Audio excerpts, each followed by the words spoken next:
सआदत हसन मंटो की कहानी खोल दो। अमृतसर से स्पेशल ट्रेन दोपहर को 2 बजे चली और 8 घंटों के बाद मुगलपुरा पहुंची। रास्ते में कई आदमी मारे गए, मुतअद्दिद जख्मी हुए और कुछ इधर उधर भटक गए। सुबह 10 बजे कैंप की ठंडी जमीन पर जब सिराजुद्दीन ने आंखें खोली और अपने चारों तरफ मर्दों, औरतों और बच्चों का एक मुतलातिम समुद्र देखा तो इसके सोचने समझने की कुव्वतें और भी ज़ईफ हो गई और वो देर तक गदले आसमान को टिकटिकी बांधे देखता रहा। यूं तो कैंप में हर तरफ शोर बरपा था, लेकिन बूढ़े सिराजुद्दीन के कान जैसे बंद थे। इसे कुछ सुनाई नहीं दे रहा था। कोई इसे देखता तो यही ख्याल करता कि वो किसी गहरी फिक्र में है, मगर इसके होशो हवास शल थे और इसका सारा वजूद खला में मुअल्लिक था। बदले आसमान की तरफ बगैर किसी इरादे के देखते देखते सिराजुद्दीन की निगाहें सूरज से टकराई तो तेज रोशनी इसके वजूद के सारे रेशों में उतर गई। वो जाग उठा। ऊपर तले इसके ज़हन में कई तस्वीरें दौड़ गईं। लूट, आग, भागम भाग, स्टेशन, गोलियां, रात और सकीना।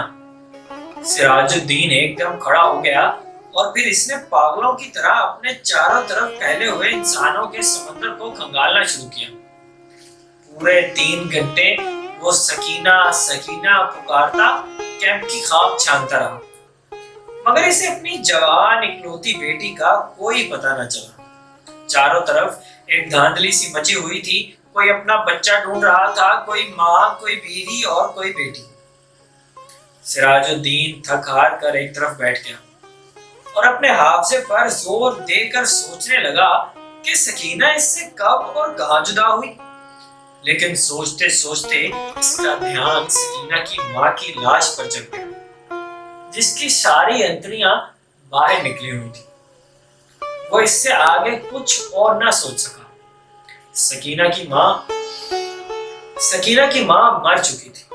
इसने सिराजुद्दीन की आंखों के सामने दम तोड़ा था, लेकिन सकीना कहाँ है, जिसके मुतालिक इसकी माँ ने मरते हुए कहा था, मुझे छोड़ो और फौरन सकीना को लेकर यहाँ से भाग जाओ। सकीना इसके साथ ही थी और वो दोनों नंगे पांव भाग रहे थे। सकीना का दुपट्टा गिर पड़ा था।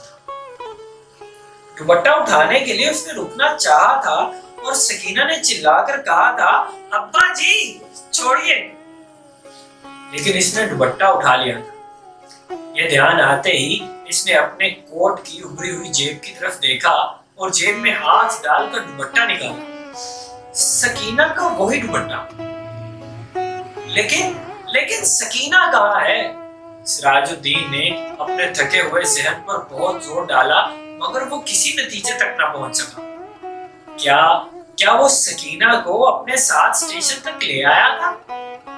क्या वो इसके साथ गाड़ी में सवार हुई थी? क्या रास्ते में गाड़ी के रुकने पर और बलवाइयों के गाड़ी में घुस आने पर वो बेहोश हो गया था, जो वो सकीना को उठाकर ले गए? सिराजुद्दीन के ज़हन में सवाल ही सवाल थे, जवाब कोई न था। सिराजुद्दीन को हमदर्दी की जरूरत थी, लेकिन चारों तरफ जितने भी इंसान फैले हुए थे, सबको हमदर्दी की जरूरत थी। इसने रोना चाहा, मगर उसकी आंखों ने उसकी मदद ना की। आंसू न जाने कहां गायब हो गए थे। 6 रोज बाद सिराजुद्दीन के होशो हवास किसी तरह दुरुस्त हुए तो वो उन लोगों से मिला जो इसकी मदद करने को तैयार थे। वो 8 नौजवान थे। उनके पास लॉरी थी, बंदूकें थी। उसने उनको लाख लाख दुआएं दी और सकीना का हुलिया बताया। गोरा रंग है उसका और बहुत ही खूबसूरत है वो। मुझ पर नहीं, अपनी अम्मा पर है। उम्र 17 के करीब है। आंखें बड़ी बड़ी, बाल स्याह, दाने गाल पर, मोटा सा तिल। मेरी इकलौती लड़की है। ढूंढ लाओ, खुदा तुम्हारा भला करेगा। रजाकार नौजवान ने बड़े जज्बे के साथ बूढ़े सिराजुद्दीन को यकीन दिलाया कि अगर इसकी बेटी जिंदा है तो चंद ही दिनों में वो इसके पास होगी। 8 नौजवानों ने कोशिश की, जान हथेली पर रखकर वो अमृतसर गए। कई औरतों, कई मर्दों और कई बच्चों को निकाल निकाल कर उन्होंने महफूज मुकामों पर पहुंचाया, लेकिन 10 रोज गुजर जाने के बाद भी इन्हें सकीना कहीं ना मिली। एक रोज फिर इसी खिदमत के लिए लॉरी पर अमृतसर जा रहे थे कि चरहट्टे के पास सड़क पर इन्हें एक लड़की दिखाई दी। लॉरी की आवाज सुनकर वो बिदकी और इसने भागना शुरू कर दिया। रजाकारों ने लारी रोकी और सब के सब इसके पीछे भागे। एक खेत में उन्होंने लड़की को पकड़ लिया। लड़की खूबसूरत थी, दाहिने गाल पर मोटा सा तिल था। एक नौजवान ने लड़की से कहा, घबराओ नहीं, क्या तुम्हारा नाम सकीना है? लड़की का रंग और जर्द हो गया। उसने कोई जवाब ना दिया। जब तमाम नौजवानों ने इसे दम दिलासा दिया तो लड़की की वहशत दूर हुई और इसने मान लिया कि वही सिराजुद्दीन की बेटी सकीना है। 8 रजाकार नौजवानों ने हर तरह सकीना की दिलजोई की। इसे खाना खिलाया, दूध पिलाया, लॉरी में बिठा दिया। एक ने अपना कोट उतारकर उसे दिया क्योंकि दुपट्टा ना होने के बायस वो बहुत उलझन महसूस कर रही थी। वो बार बार बाहों से अपने सीने को ढांपने की नाकाम कोशिश कर रही थी। कई दिन गुजर गए, सिराजुद्दीन को सकीना की कोई खबर न मिली। वो दिन भर मुख्तलिफ कैंपों और दफ्तरों के चक्कर काटता रहता, लेकिन कहीं भी इसे बेटी का पता न चलता। रात को वो देर तक इन रजाकार नौजवानों की कामयाबी के लिए दुआएं मांगता रहता, जिन्होंने इसे यकीन दिलाया था कि अगर इसकी बेटी जिंदा है तो वो चंद ही दिनों में इसके पास होगी। एक दिन सिराजुद्दीन ने कैंप में उन रजाकार नौजवानों को देखा। वो लारी में बैठे हुए थे। वो भागा भागा उनके पास गया। लॉरी चलने ही वाली थी कि इसने पूछा, बेटा बेटा मेरी सकीना का पता चला? सबने एक जबान होकर कहा, चल जाएगा चल जाएगा, और लॉरी चल पड़ी।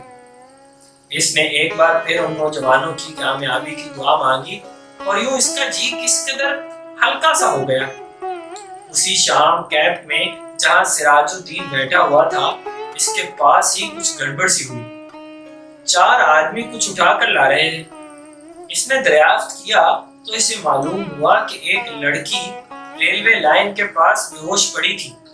लोग इसे उठाकर ला रहे हैं। वो इनके पीछे पीछे हो लिया। इन लोगों ने लड़की को अस्पताल के सुपुर्द किया और चले गए। वो कुछ देर तक ऐसे ही अस्पताल के बाहर गड़े हुए लकड़ी के खंबे के साथ लगकर खड़ा रहा, फिर आहिस्ता आहिस्ता अंदर चला। एक कमरे में कोई भी नहीं था, बस एक स्ट्रेचर था जिस पर एक लाश पड़ी थी। वो छोटे छोटे कदम उठाता हुआ बढ़ा। कमरे में दफातन रोशनी हुई।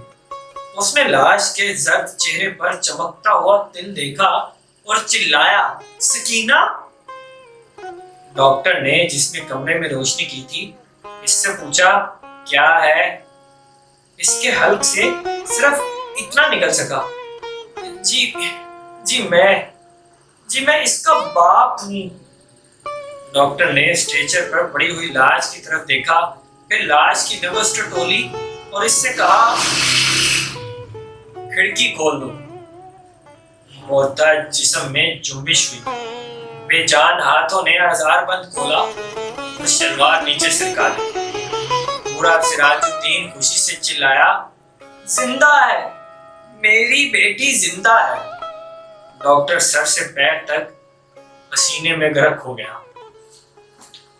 बहुत शुक्रिया।